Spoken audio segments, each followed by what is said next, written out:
আসসালামু আলাইকুম রহমতুল্লাহ বরকাতু। জবর জের পেশ এবং সাকিন জানার পরে এখন আমরা দুই জবর দুই জের দুই পেশ সম্পর্কে জানব। তো দুই জবর এর উচ্চারণ আমরা নুন সাকিন এর মতন করতে হবে। যেমন হামজা দুই জবর আন, হামজা নুন জবর আন, এইভাবে আর কি।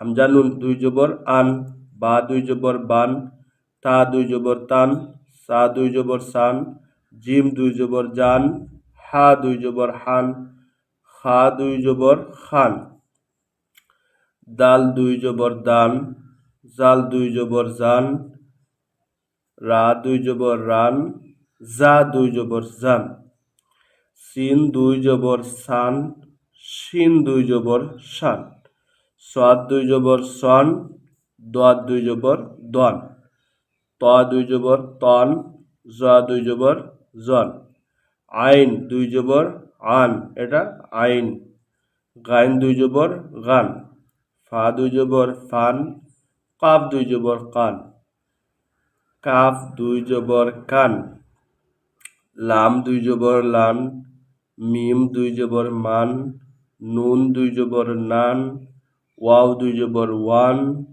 হা দুই জবর হান, ইয়া দুই জবর ইয়ান। এটা আপনি আরো একবার দুইবার উচ্চারণ করে নেবেন। দুই জবরের উচ্চারণ এটা। এখানে দেখানো হয়েছে যে দুই জবরের উচ্চারণ আমি যে আগে বলেছিলাম নুন সাকিনের মতন হয়, এটা এখানে দেখানো হয়েছে। যেমন হামজা দুই জবর আন, সেম উচ্চারণ হবে হামজা নুন জবর আন। বা দুই জবর বান, সেটার উচ্চারণ হবে বা দুই জবর বান। সিন দুই জবর সান, সিন নুন জবর সান। ফা দুই জবর ফান, ফা নুন জবর ফান। মিম দুই জবর মান, মিম নুন জবর মান।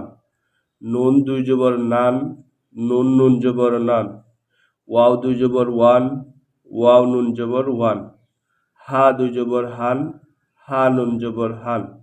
ইয়া দুই জবর ইয়ান, ইয়া নুন জবর ইয়ান।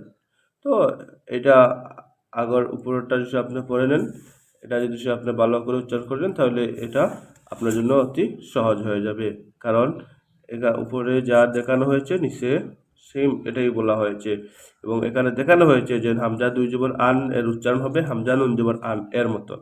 যেমন দুই জবর এর উচ্চারণ নুন সাকিন এর মতন হয়। তো এটাকে বলে তানবিন। তানবিন বলা হয় দুই জবর দুই জের এবং দুই পেশকে তানবিন বলা হয়, এবং তানবিনের উচ্চারণ নুন সাকিন এর মতন হয়। তো পরের ভিডিওতে আমরা দুই জের সম্পর্কে জানবো।